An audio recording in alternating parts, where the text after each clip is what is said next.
and what kind of lifestyle do you want to live on a day-to-day basis, and then design a business around that. Now, if somebody's listening to this and thinking, okay, cool, how do I go about, defining my own definite major purpose as we talk it, and my own fulfillment factors and my own lifestyle design? Well, we do have the 3 pillars of lifestyle design audio that's available at the website. So if you go back to internetbusinessmastery.com and sign up for our free email newsletter where we send you tips every week, you get free access to that program that walks through very specifically the process that we use, and even gives you a checklist and a worksheet to go through for designing your own lifestyle. Well, then the other piece of, to ask yourself, then once you've designed what that lifestyle you want is, well, then you have to ask, okay, well, what's the vehicle by which I can achieve that? And obviously we live in a society where, you do have to make money. Now, we do maintain that you don't necessarily have to work dollars for hours, meaning you only make money for every hour that you work. We do think that you can create something that you can actually work less over time and even have it grow and make more money over time. But you're going to need some kind of business, some kind of vehicle by which you achieve, you earn money, and hence then are able to leverage that money into the freedom and the lifestyle that you want. Well, obviously, this is Internet Business Mastery, so Internet Business is that vehicle that we've personally chosen. We think is one of the best ways to go about designing a lifestyle of your own because of the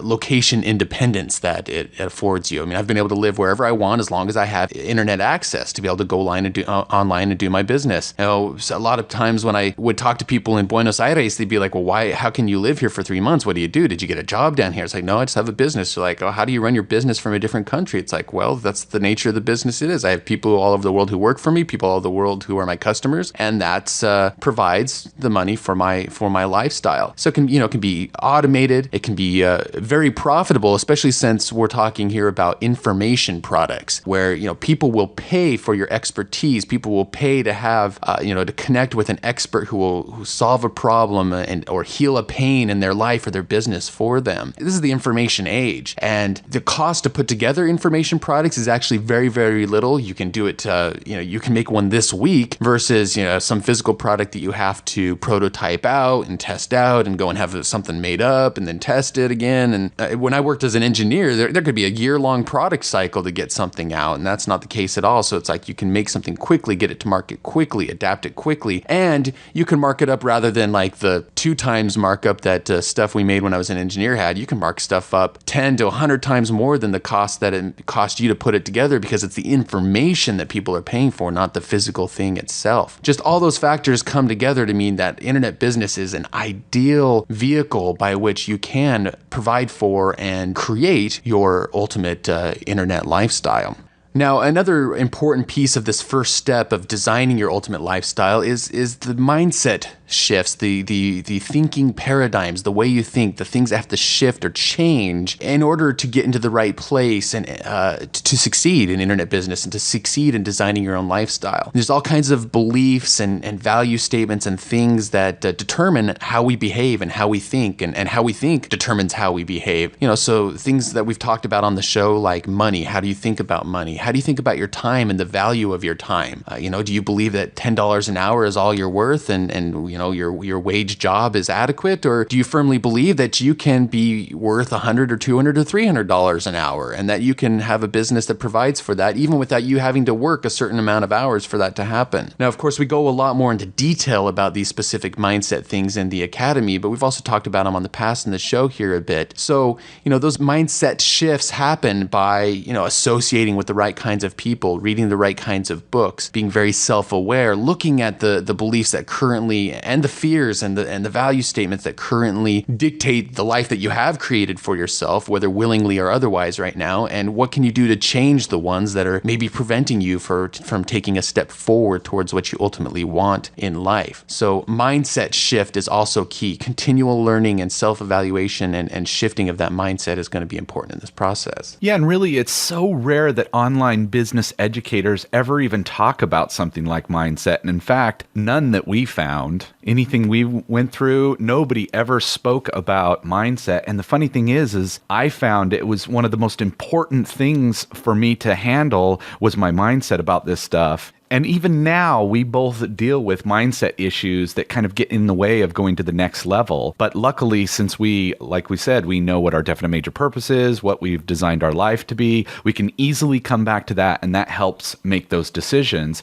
And really, if you don't address it in the beginning, then you won't even know why things are getting in your way or why you're not allowing yourself to go to the next level, because it's just all these little mindset things that stop you from success sometimes. Well, and not only look at them in the beginning, but then continue to at every step, revisit and reevaluate at times and say, okay, has my mindset, slipped back into a certain mode, or, things like that. It's a continual process, and that's just going to be part of the cost of this journey, is committing yourself to that process as you move forward and incrementally go to each new step and even leapfrog to, much bigger levels of success in your lifestyle. Well, and a good example of that is our new way of using our time and using this very specific plan now to do time. We were very into that, let's just say a year and a half, 2 years ago. We had all these time things in place and whatever. And then sometimes things just slip, like you were moving a lot and I was getting ready to move and things started,